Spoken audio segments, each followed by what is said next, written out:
They claim the Victrip R5 goes up to 28 miles an hour, so let's find out. Gear 7, pedal assist 5.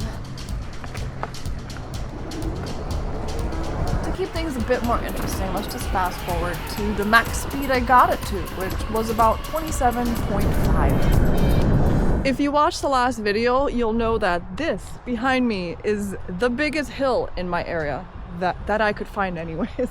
I'm still searching for a bigger one, but this time we got a cadence sensor on this bike, so I'm gonna see if I can go up it from a dead stop, although I'm gonna get a little bit of a running start because there's some flat ground before it turns into a hill. Pedal assist 1, gear 7. I don't think it's gonna make it, but let's see. Not on pedal assist 1 anyways. Definitely not. On a lower gear, I think it could, but that's just not enough juice from the motor to assist me on this hill. The R5 is equipped with a 750 watt motor, 1000 watt peak, which is powered by a 48 volt, 20 ampere hour, 960 watt hour battery. If you clicked on this video to see how to assemble the bike, especially how to mount that front wheel, I'll be showing that more towards the end. Let's try pedal assist 2.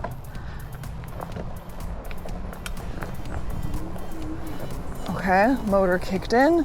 And no. Let's try pedal assist 5. And I think I'm gonna need a little bit of a running start on this.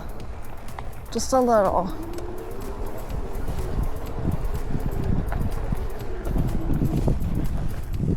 Nope. Let's go find a smaller hill. That one up ahead. And I'm just gonna go right to pedal assist 5. Get a running start. Gear 7. Okay, it did it that time. Did I seriously just say it did it that time? Yeah. To be fair, a bike shouldn't be on the hardest gear to pedal in when you're going up a hill, and you're probably gonna want a running start. Victrip does claim the bike can climb 30 to 35 degree angles. Unfortunately, I don't have anything that steep to test it on, but now, like, looking back, I really should have gotten more of a running start and then tried that first hill again. Yeah, using lower gears would have been a great idea. It's got a Shimano 7-speed gear shift system, and with this bike, it would be a good idea to put it on gear 1 for hills. So with the throttle, it's got this motorcycle style throttle. It does matter what pedal assist mode you have it on. Like some e-bikes, it doesn't matter which mode you have it on, it just goes to max speed. This one, depending on which mode it's on, caps out the speed. So on like pedal assist 1, it'll be 10 miles an hour. Actually, correction on that, I just tried them all again and I got about 6.5, 6.6 miles per hour on pedal assist 1. I don't know how I got 10 the first time, but I just tried it 2 more times and got 6.5, 6.6. 2 is like 14, 3 is 20, 4 is like 25, 26, and then 5 is the max speed, which is supposed to be 28, but I've only been able to get it to 27.5. Next up, I'm gonna show how the motor responds to the different pedal assist levels with pedaling, and then afterwards we'll check out the throttle. I never start the bike on pedal assist 0, which is just a regular bike, so I'm gonna start with that. Pedal assist 0, gear 7.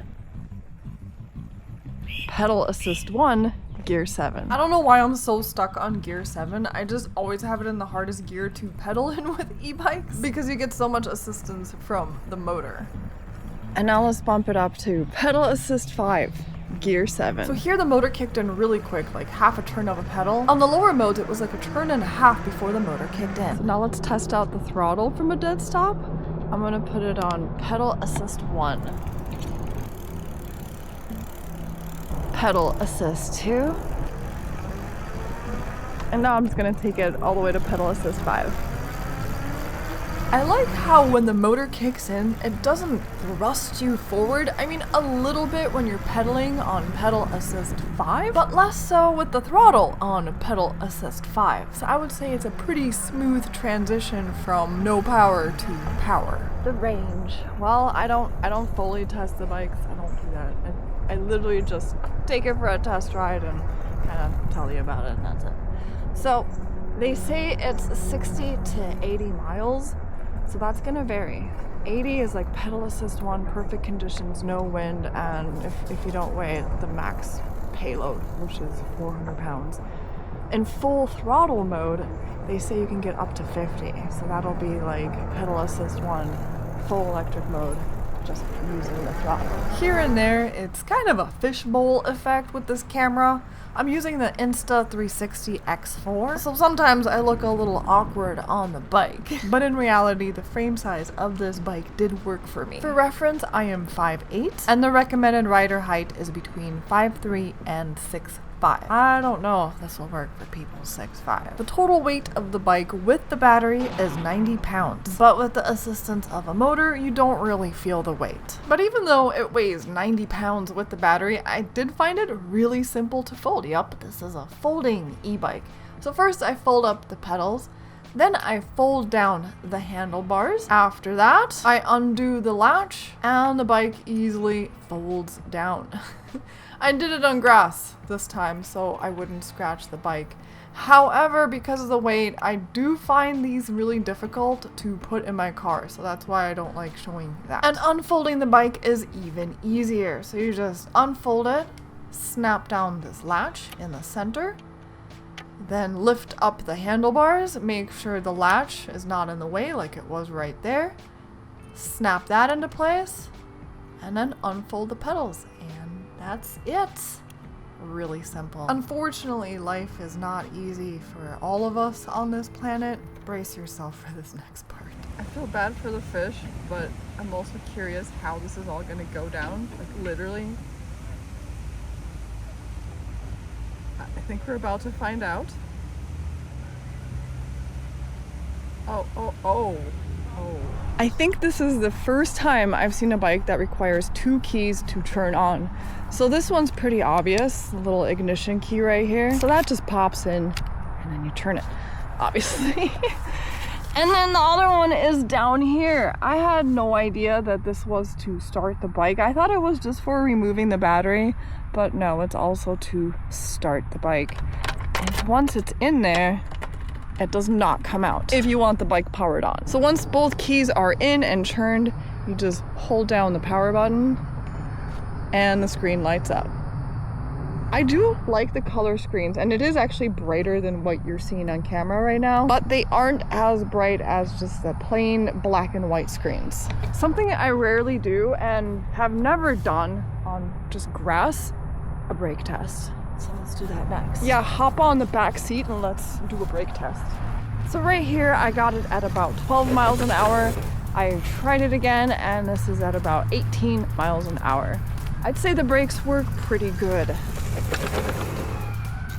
These are hydraulic disc brakes. They're a little more maintenance than mechanical disc brakes, but the stopping power is definitely superior. And with one thing I gotta say about hydraulic disc brakes, because it just happened to me on one of my scooters, I hadn't used it in such a long time that now the brakes do need to be bled. So I gotta buy a bleed kit and do that, or just have a bike shop do it. I don't know how much they charge, but I'm guessing at least 30 bucks, if not more. If you're a bike mechanic, let me know. And if you have no idea what I'm talking about, the brakes don't work anymore on the scooter. Like when I push down on this, there's absolutely no resistance. They just go all the way. No brakes. Hydraulic disc brakes use fluid to stop, and apparently when you don't use them for a long time, air gets in there, so then you have to bleed the brakes. Anyway, that's what I was told. Anytime I get an e-bike that has suspension in the front and suspension in the back, I do like to take it off-road a little bit. A very little bit. I found another trail, but this one is so short. The shock absorbers in the back are just okay, better than nothing, but I would have preferred a more bouncy backside. The suspension in the front is adjustable. As you can see here, you're gonna have a more bouncy ride, and by flipping this little switch, you can have a more rigid ride, so it completely locks out the front suspension. Oh yeah, and the big fat tires help with the ride as well. They're 20 inches in diameter and 4 inches wide, and they roll over everything, which gives me a really stable ride. Next up, even though this is kind of reverse, I'm gonna unbox the bike, assemble what needs assembly, and then do my cheesy outro. Assembly is really simple, but there's kind of a lot going on with washers and spacers on the front wheel.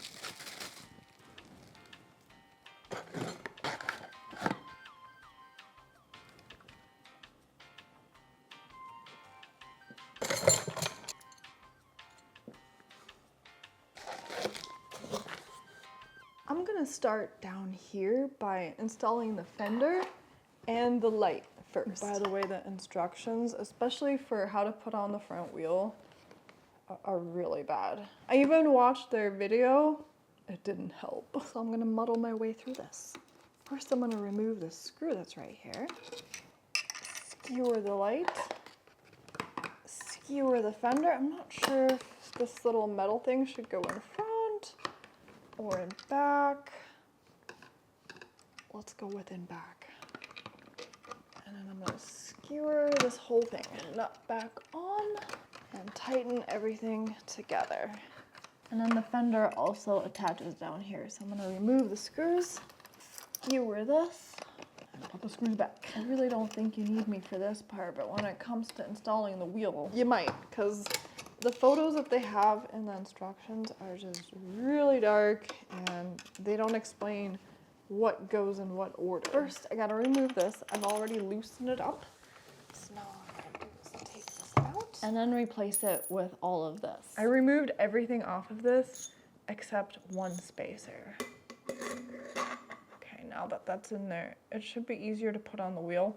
But on the other side, I'm gonna put in 2 of these spacers. But before I try to put the wheel on, there's this little red plastic doodad that's between the brake pads.